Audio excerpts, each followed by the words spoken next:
Orang sekarang menyebutnya dengan LGBT, lesbian, gay, biseksual, dan transgender. Terkait dengan fenomena ini, Rasulullah Sallallahu Alaihi Wasallam telah mengingatkan bahwasanya ada 7 golongan manusia yang di akhirat nanti Allah tidak mau menatap mereka dengan pandangan rahmah, dengan pandangan kasih sayang. Allah tidak mau bercakap kepada mereka. Allah juga tidak mau mensucikan dosa mereka, atau Allah enggan menghapuskan, mengampuni dosa-dosa mereka. Di antara 7 golongan manusia itu, yakni yang pertama, al-fa'ilu wal maf'ul bih, yakni orang yang homo dan orang yang melayani orang yang homo. Al-fa'il di sini adalah subjek, orang yang aktif menyukai pasangan sesama jenis. Sedangkan wal maf'ul bih adalah objeknya. Ada orang yang secara pasif hanya melayani orang yang homo, melayani orang yang gay atau lesbian, tetapi sejatinya dia tidak menyukai sesama jenis, tapi atas dasar motif tertentu, misalnya uang dan lain sebagainya, dia melayani orang yang menyukai sesama jenis. Ini sama-sama dilaknat oleh Allah Ta'ala. Jadi yang dilaknat bukan cuman pelaku yang aktif, tapi juga orang-orang yang pasif melayani juga dilaknat oleh Allah Subhanahu wa Ta'ala. Ini golongan yang pertama. Allah tidak mau mengajak mereka berbicara. Allah tidak menatap mereka dengan pandangan rahmah, dan Allah tidak mau mengampuni dosa-dosa mereka. Kemudian yang kedua, wan nakihu biyadih, yakni orang yang menikahi tangannya sendiri, atau dalam bahasa sekarang kita menyebutnya dengan masturbasi.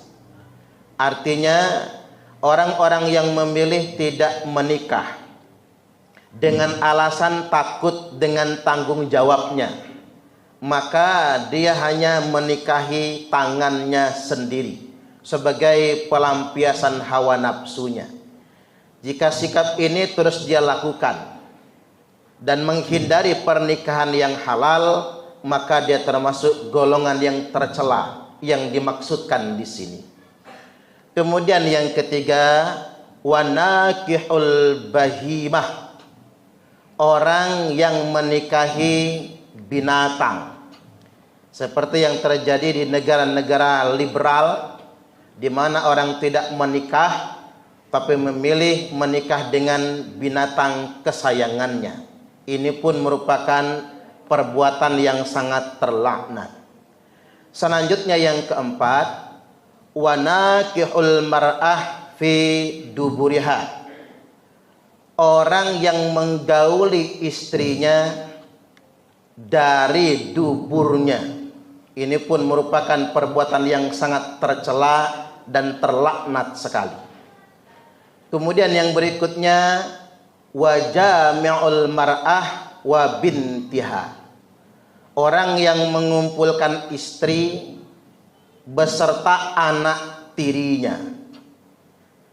Ada saja fenomena di mana seseorang menikahi seorang janda yang memiliki anak perempuan, anak bawaan. Kita menyebutnya dengan anak tiri. Orang yang menikahi istrinya sekaligus juga mengumpulkannya dengan anak tirinya atau robibah, maka ini pun perbuatan terlaknat. Menurut fikih Islam, anak tiri merupakan mahram, haram untuk dinikahi. Selama dia sudah dukhul dengan istrinya sekali saja, maka anak tiri merupakan mahram abadi selama-lamanya. Kemudian yang berikutnya, wazani bihalilati jarihi. Yang terlaknat adalah orang yang menzinahi istri tetangganya. Tetangga menurut adab Islami merupakan keluarga.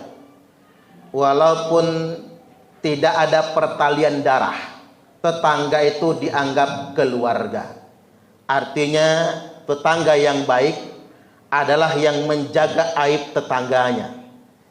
Maka justru sungguh terlaknat apabila ada tetangga yang justru menzinahi istri tetangganya. Kemudian yang berikutnya, wal mu'dhi jarahu, orang yang sangat jahat dengan tetangganya, mengganggu kenyamanan dan ketentraman tetangganya, sampai-sampai tetangganya tersebut melaknatnya.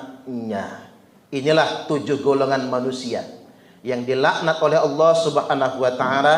Allah tidak mau menatapnya, Allah tidak mau mengajaknya bicara, dan Allah pada hari kiamat nanti tidak mau mengampuni dosa-dosanya. Muara dari ini semua adalah bertaubat kepada Allah Subhanahu wa taala. Siapapun yang telah melakukan perbuatan fahsya atau perbuatan tercela ini, segeralah bertaubat kepada Allah taala sebelum ajal menjemput kita semua. Innallaha yaqbalu taubatal abdi ma lam yugharghir. Sesungguhnya Allah senantiasa menerima taubat hambanya selama nyawa belum mendesak-desak di tenggorokan.